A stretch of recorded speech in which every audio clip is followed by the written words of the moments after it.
Hey everybody, it's Erica and I'm live. A little bit late because I need some hair color in a bad way. Hey Becca! So just did a little root touch-up action, which is great, but the problem is these highlights that are growing out are just making quite the contrast in the hair. Hello, thanks for the wave.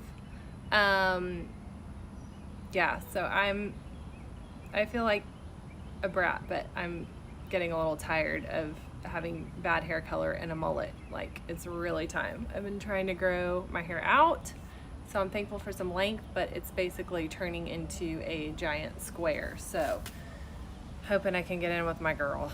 I don't know. I feel like it's really, really hard to get in with hair people right now. So, everybody's busy and I'm trying to be patient and I'm trying to put safety first, but I'm getting a little tired of it.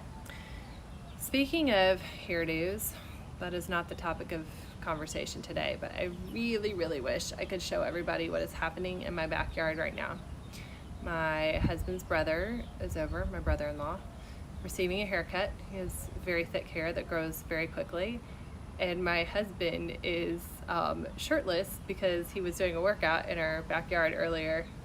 So shirtless husband cutting his brother's hair with 3 dogs laying all around while they listen to Guns N' Roses. It's like pretty comical. So I filmed it, but I'm pretty sure I get in like major trouble if I posted it. So I'll abstain. It'll probably go on our family Facebook page, so the rest of the family can give them a hard time, but it's quite a sight to see. This is haircut number 2 of my brother-in-law since COVID.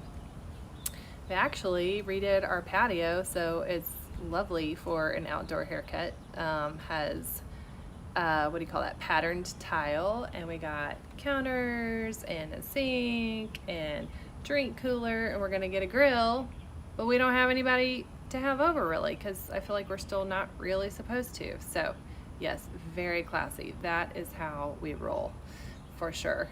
Desperate times call for desperate measures. So anyway, we're making it work just like everybody else. But I do feel like things are starting to normalize a little bit. I know in real estate we've actually been super busy, which has felt really good. My client, I guess I was up late or something, and she was like, I'm so sorry to be bugging you. I'm like, hey, I am happy I have work. I am happy we're busy. My agents are busy right now, which keeps my administrative help busy. That's a good thing. So I'm very thankful for that and don't take that for granted, for sure. So we'll see if anybody else joins us today. I was gonna do something different. Last week was a little bit different. I was driving around because I had an appointment I had to get to. Today I'm a little more casual, hanging around the house. Thursdays, for whatever reason, tend to be pretty quiet in real estate, and maybe I've just kind of constructed them that way once I sort of picked up on that note. But it's a good day to touch up your roots because, I don't know, the phone doesn't ring as much. Now Friday mornings up until about 1, chaos. Everybody, I guess because they were so quiet on Thursday, they're like, oh my gosh, the week is ending. I gotta get stuff done. Let's hurry up. So everybody's in a total panic. So I'll pay for it come tomorrow. But anyway, so the thing I was thinking about doing, it's a little bit different, is talking about some books that I have read, actually listened to, because I don't choose to make time for sitting down and reading, unfortunately. I learned you are not supposed to say things like, I don't have time for, because I actually do have time. It is a choice, and I choose to listen to Audible because I love it. I listen to books when I'm driving. I listen to books when I'm getting ready. I listened to a book while I was doing my hair color.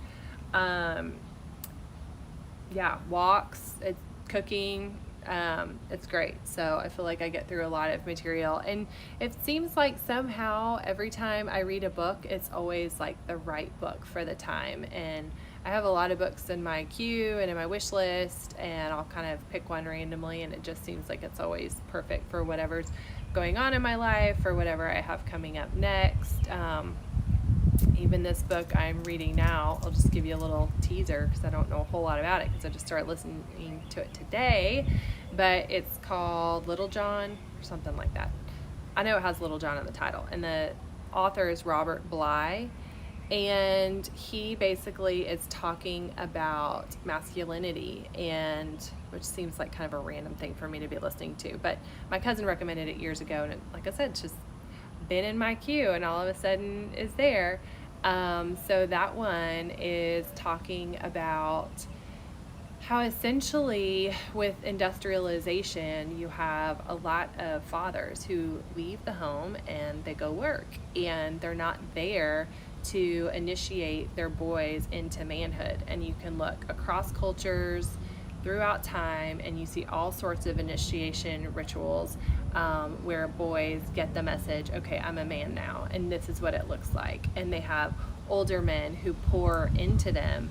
And boys don't really get that anymore because their dads are off working, and so they're left at home with their moms, and there are certain things that the moms bring to the table, but there are certain things that the boys really need to hear from their dads, and that there can be a lot of wounding when they're not spoken into. So I realize this probably kind of gets into political things, and some people are non-binary, and yes, feminine, men can have femininity, and women can have aspects of masculinity. But anyway, it's just a really interesting theory and kind of makes a lot of sense. And this last little part, he was talking about gangs, for example. Like that comes a lot of times out of men being wounded and not being initiated and not being a part of kind of like the men's club, so to speak, the grown men letting them in now as a man. And so they try to find that through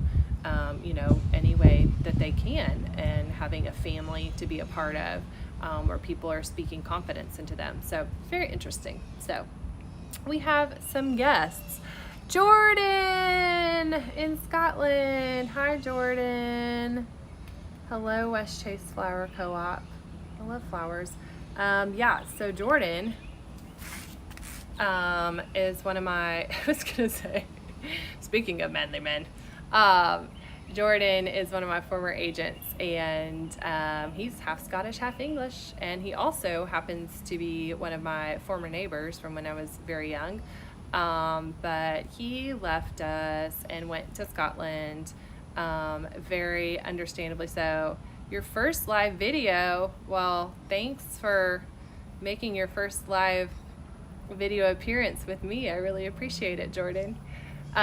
So he and his wife had a little baby, but he has 2 little girls that are still in Scotland, and very understandably so wanted to have all of his family be together, and couldn't take having some of his girls in one place and some of his girls in another, so they moved so that everybody can be together. And bonus, now it's quarantine, so he's stuck with everybody at home. Lots and lots of estrogen in that household, I'm sure. But anyway, hope you're doing well, Jordan. Thanks for tuning in. I'm about to talk about books, more about books.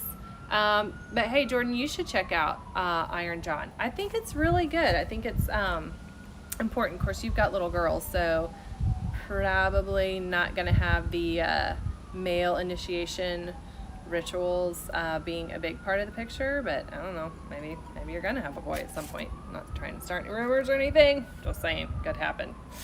So anyway, okay, so the real books that I set out to talk about today, not that that's not a real book, but I'll be honest, I had visions of preparing more for this and having a lot of notes, and I didn't, and sometimes I think I do better off the cuff anyway.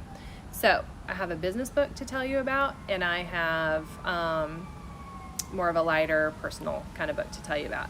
So the first one, I don't know how this got on my list, but I liked it so much that I immediately hit replay and started listening to the whole thing again because I thought there was so much to glean from it. So it's called No BS Time Management for Entrepreneurs. And I think whether you're an entrepreneur or not, you should listen to this book or read it. Hello, Tada Boutique. Thanks for joining. You would probably like this book because if you have a boutique, I'm assuming you're an entrepreneur, you got a lot of things going on and not enough hours in the day. Hello.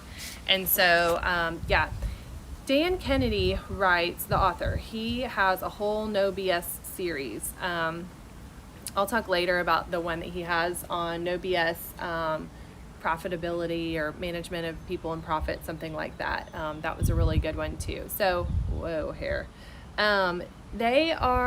He's kind of like crusty old dude, and I looked him up afterward and watched some of his YouTube videos, and I hope this isn't offensive, but I mean, he's got like slouchy suits. He's old school. He's got like a big old mustache. I don't know what you call that kind, Fu Manchu or something. Like, not a fashion icon or anything, but that's not what he's setting out to be. And so for my generation and the people that are younger, the millennials, are probably like, oh, this guy's so out of touch.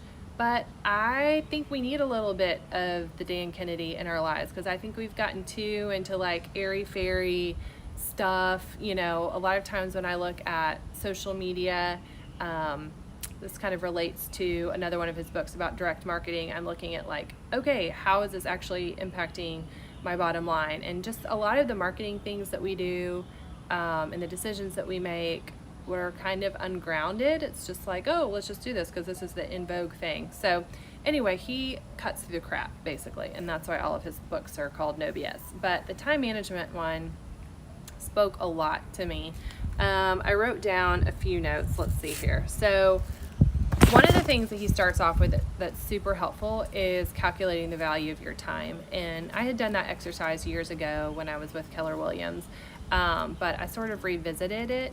And he does a good job of helping you realize it's not just taking your income and kind of dividing it by the number of hours, but like looking at, if you're really honest with yourself, how many of the hours that you work are truly zoned in productive. And when you realize like how few of those kind of hours you have, and you take either, your current income or your target income, and you divide it by those number of hours that you have, it really ratchets up your value per hour of time. And it makes you think. When somebody asks you to do something, you normally just, well, at least I feel this way. I'm such a people pleaser. I'm like, oh yes, let me help you. Let me do that. Let me volunteer for this. Let me, whatever. And they might be good things, but there aren't enough hours for you to do all the things. You have to make choices. And when you determine what the value of your time is, it puts you in a better position of deciding, is this really the highest and best use of my time? Now, Dan gets a little over the top with this. I mean, like 15-minute appointments, he will literally kick somebody out mid-sentence, all that. So I'm a little more nuanced. Hi, Damon. Are you taking a break from your haircut? So for those of you who missed, my husband is in the backyard giving my brother-in-law a haircut. Oh, here he is. Oh my gosh, I have two visitors. Okay, wait. Hello. The hair cutter and the haircutty. How did that haircut come out? Great. Can we see it? Sure. All right. Damon hung out with the ladies that did hair. Oh, that does look good. In high school. And learned a few things. Yeah, Mike, looking good. Whoa, that did weird things to the coloring. I like it. I'm very impressed. Good job, Damon. Way to go. West Bye, Chase Flower everybody. Co-op's laughing at you. Bye. Yeah, I mean, he actually does like a really good job. I might have him trim this mullet situation up, because it really, I want to keep the length. I just need to kind of like shorten and get rid of the square situation. But I don't know. Need color too. Need it all. Okay, so time. Your time has a value. You need to figure it out. It helps you determine whether to engage in certain activities or not. Like I said, Dan Kennedy, he's a little over the top. I am somebody who really values relationships. So I do have a hard time, I guess, disengaging in conversation. I would probably not be able to stop somebody mid-sentence, at the 15-minute mark and say, hey, I gotta go. Because that's really important to me. But again, that's a choice, right? So like when I know how much my time is worth, then I can say this person, this relationship is worth it to me, and I can give them this time. But things that aren't valuable, I can go, ooh, gosh, TikTok, that's costing me. Let's disengage in that activity. So it's super helpful. You need to learn to override the yes temptation. He has a chapter that, so there are two things that like literally made me crack up. I don't know, maybe I'm just super dorky and I'm the only one that thinks it's funny, but like I definitely think he weaves some humor in it and kind of his sarcasm speaks to me. But he talks about digital temperance and how we are just obviously so hooked to our phones. And he tried having a cell phone and after a couple weeks threw it out. So y'all are gonna think this is crazy, but he literally only has a fax machine.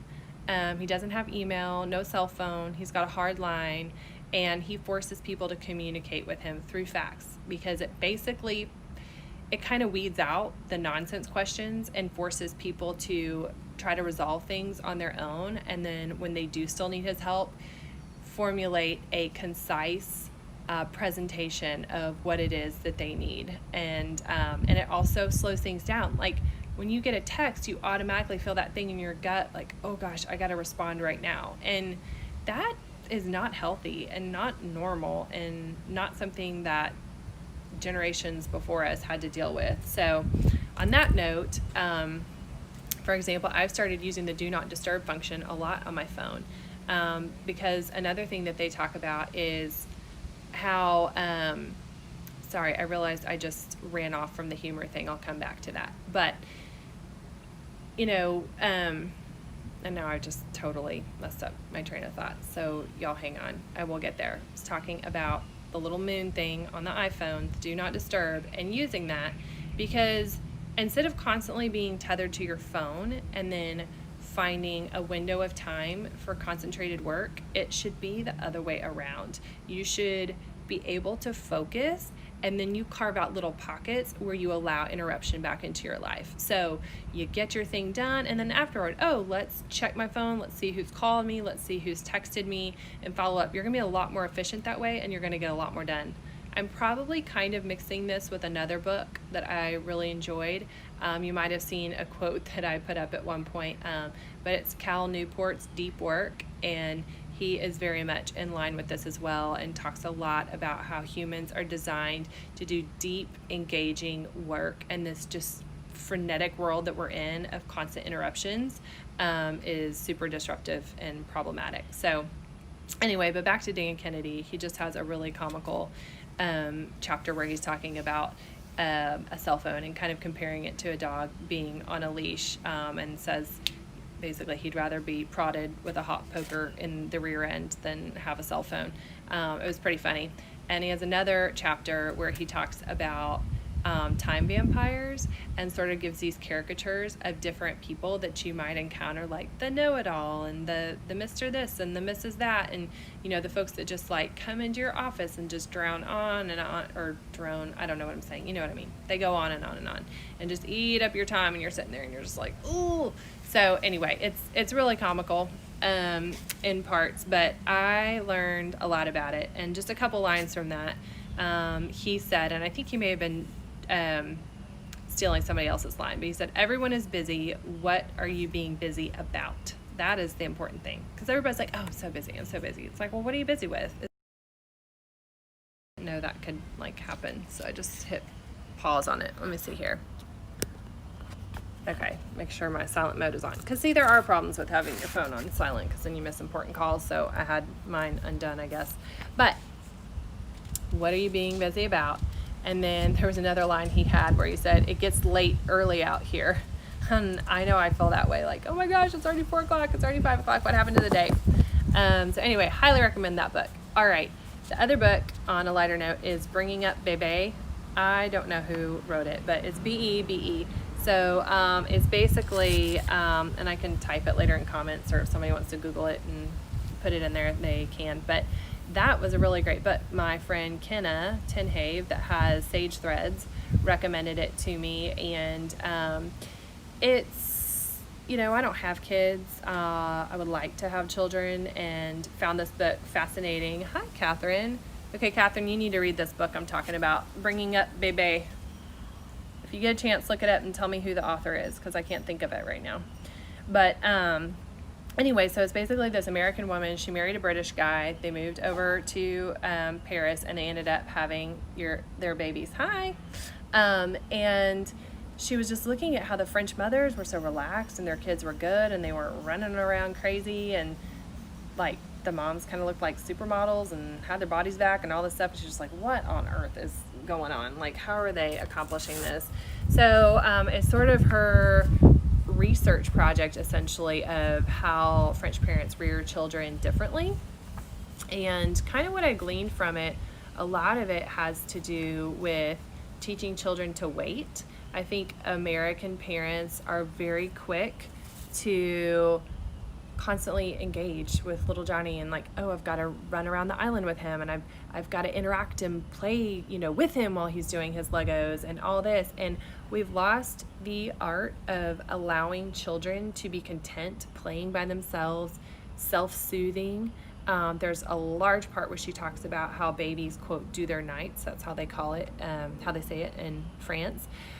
Within a couple months. And a lot of my friends here, I know their babies just keep them up for years. And, and then parents get frustrated and they do the whole crying out method. And so there's a lot just kind of talking about, it is kind of a philosophical book in a way, but their philosophy of how they talk to the children, and they explain to them, mommy's got to get back to work, so you're going to have to sleep. And I know those of you who have kids, like Catherine's probably like, Erica, you don't know what the heck you're talking about. Like, you cannot make a baby go to sleep.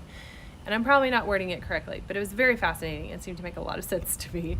So anyway, and sort of the sleep becomes the seed of teaching the child throughout his life that he's going to have to wait and that the world does not revolve around him, which I think is a really important message in our culture right now. And even small things like there's sort of an afternoon lunch, or not afternoon lunch, an afternoon snack that's customary. So in France, they usually have breakfast around 8, they have lunch at noon, they have at 4 this snack, and then dinner again around 8. And so parents that the author would interview would say, oh no, we don't have our kids on a set food schedule. But what she was finding is they kind of were all sticking to those times without really realizing that they were doing it. And she was saying how, as a mother here, she can't imagine going anywhere without like goldfish and Cheerios and a million snacks and all these things. And the kids there, like, they don't eat all dang day long. They eat at their meals and they're actually hungry. And that, obviously France is very into cuisine. And so the kids there at their infant care, which is subsidized by the government, their little menus read like a fancy French restaurant that we would go to, but kids literally learn to eat meat and vegetables and things like that. Like, they don't go to restaurants and get chicken nuggets and hamburgers everywhere. Their palates slowly learn how to embrace foods. Pamela Druckerman, thank you. That is right. You need to listen to that. If you don't have Audible, Catherine, I'll send you this book title because I can send it to somebody for free. I'll do that for any of y'all if you like a book I'm talking about. So your first Audible is always free if somebody sends it to you.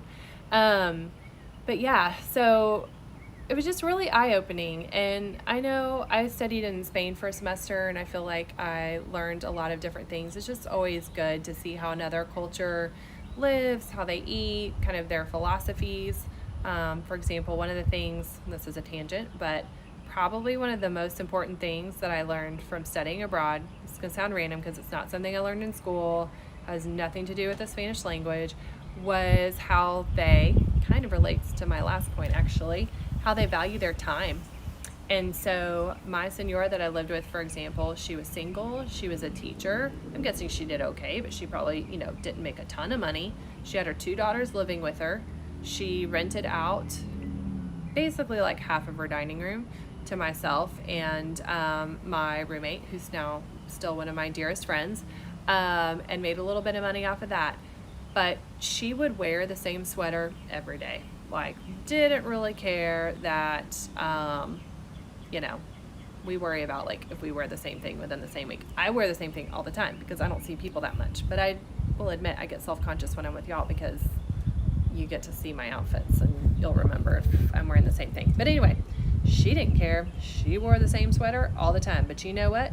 She had Katya, our maid. Where was Katya from? From the Ukraine, who came and did all of her laundry for her. She made the big lunch. So in Spain, you have the big lunch during the afternoon, and then you kind of eat a little bit more lightly at dinner.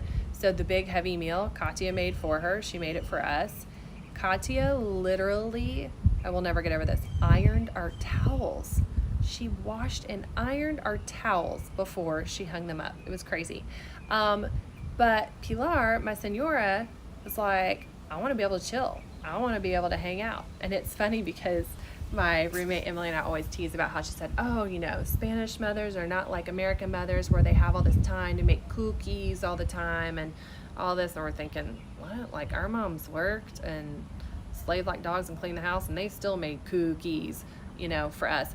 But they're just different there. They value their time, and the level of stress that's super normal for us, the level of just like jam-packed schedules, they don't put up with that. And they're like, I would rather have a little house and wear the same sweater, but have time to relax and enjoy life. And I love that philosophy. And it's something that I struggle with all the time, but I think it's why I love running a brokerage, because I would rather empower other people to succeed as well, that help me succeed, than just make it the Erica show and run around crazy all the time. So anyway, that's some free story time about my experience in Spain, and I hope you like that lesson. But getting back to bringing up Bebe, just kind of another point was she talked a lot about how the French mothers, they get their bodies back, and I don't want to like dwell on that too much because I think unhealthy body image obsession is just super unhealthy. But the idea was that the mothers valued themselves, and they realized, you know what, I'm a human, I'm a female, and I still have pride in how I look, and I still need time with my friends. I still need to do things that I enjoy, and that also incidentally helps with teaching the child the world does not revolve around you. Mom is not just here for you 24/7. I'm my own person. You're your own person. I'm going to help you, but I can't constantly be behind you and clapping like every single time you change into a different princess outfit. Like, I got a life. So I really like that. Again, my friends with kids are probably like, Erica, you don't know what you're talking about. But at least it's a scheme to work from. And then I would say the last point that I really took away was, I don't know, like, I think we have a tendency to want to control. I certainly do. And so the French kind of have this thing more where they are lenient. They give their kids a lot of freedom, but then when it's a no, it's a no. And the child knows the no, and they abide by it. Whereas we're like, well, if we just handhold and hang on to the kid and, like chase them around and tell them no all the darn time, like we're going to be able to control them, into these little proper beings. And it backfires. And she used the example of her daughter. They put together kind of a little faux Halloween with some other expatriates that were in Paris, and her daughter got her candy and just like devoured it like she'd never stinking seen candy in her whole life. And she realized it's because she hadn't seen candy in her whole life. Like, her mom had kept her from it because she's trying to protect her. Whereas the French kids, they grow up eating pastries and eating sweets and savoring chocolates and things like that. But if a kid goes to bakery and they get a chocolate croissant, the mom's going to tell them, hey, you don't get to have that until the 4:00 meal. You're going to have to wait. Like, what a huge lesson for a child to have to learn. Like, I don't get to just have everything I want right when I want it. I have to wait. I have to be patient. And then there's that reward of, after the wait is over, getting to enjoy something. So anyway, it's just a neat look at child rearing that's a little bit different than kind of what I've seen from a lot of my peers and just observing around. But I thought it was a really good book. So I've rambled on way too long about books. Y'all could just go ahead and get the books yourself and start reading them. But I hope it helps. I think it's super important to read. I think that entrepreneurs and business owners and people that want to learn, reading has to be a priority, even if it's digital reading through Audible, which is my situation. So anyway, hope you enjoyed our session. I enjoyed hanging out with y'all, and we'll see you next week. I don't know what I have in store. You'll have to come back next noon, Threshold Thursday. Oh, by the way, I'm kombucha-less because I think I killed my kombucha. It was amazing, and then something went awry. So if anybody has an extra SCOBY and some starter solution, that sounded weird. What do you call that stuff? That's basically starter solution. Some good kombucha. Let me know, because I don't know if I can resuscitate this thing. So, all right, we'll see you next week. Bye.